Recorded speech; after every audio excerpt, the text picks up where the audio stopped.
Hey guys, what's up? It's Rygar the Destroyer, and today we're going to be taking a look at the Imperial Grunt Build-A-Figure from Wave 2 of the Mattel 6-inch Halo line.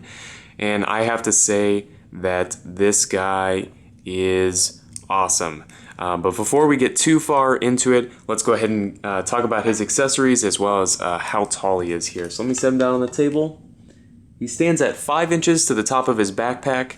And about 3 3/4 inches to the top of his head, which is really cool because I think that you could probably get away with displaying this guy with your old Reach figures or Halo 4 figures or whatever.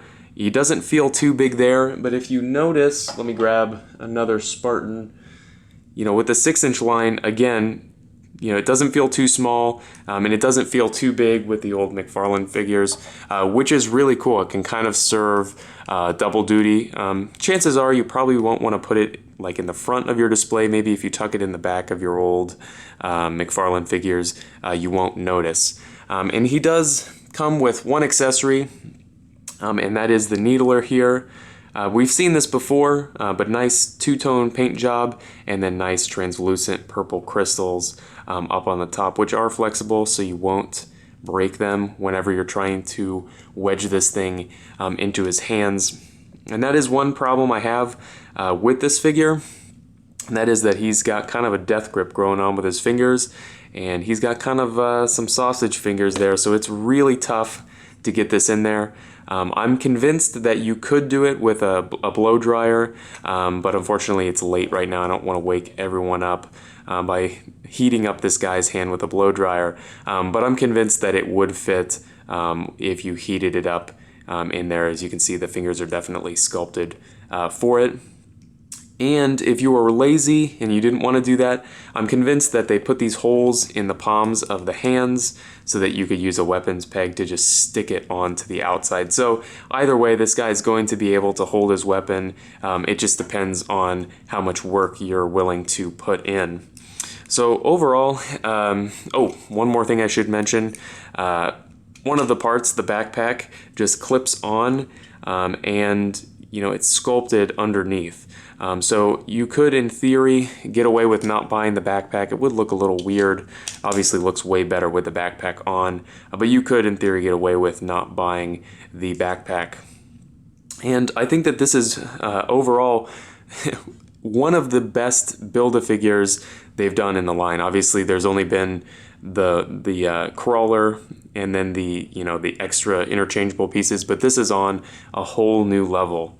The sculpting and paintwork on this guy, for the most part, is better than the crawler, especially on the tank here. Looks really nice, and I like the use of the kind of metallic pearlescent plastic for the body and everything. Just looks really nice, and to top it all off, he's very well articulated as well. So let's go ahead and run through that. There's a ball peg in the head with a hinge, and as you can see here, the hinge is designed to let it swing up and kind of sit in its natural position.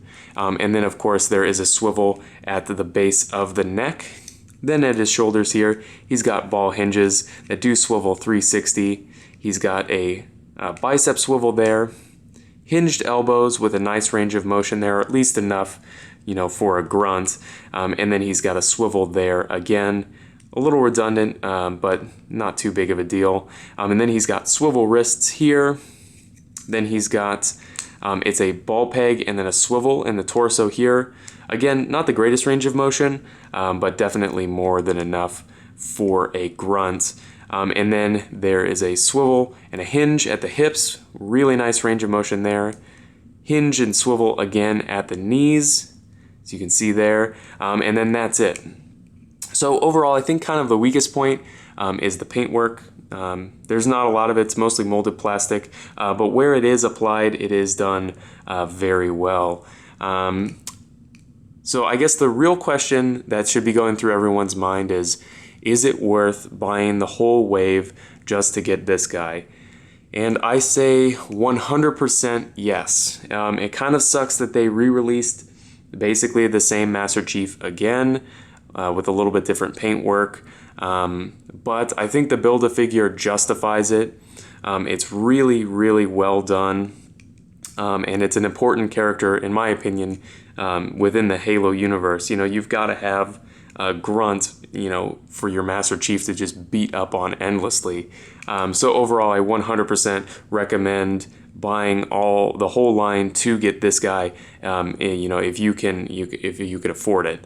And of course, all of the other figures are really well done. I think some of them are a little weaker than others, like I mentioned in their individual reviews.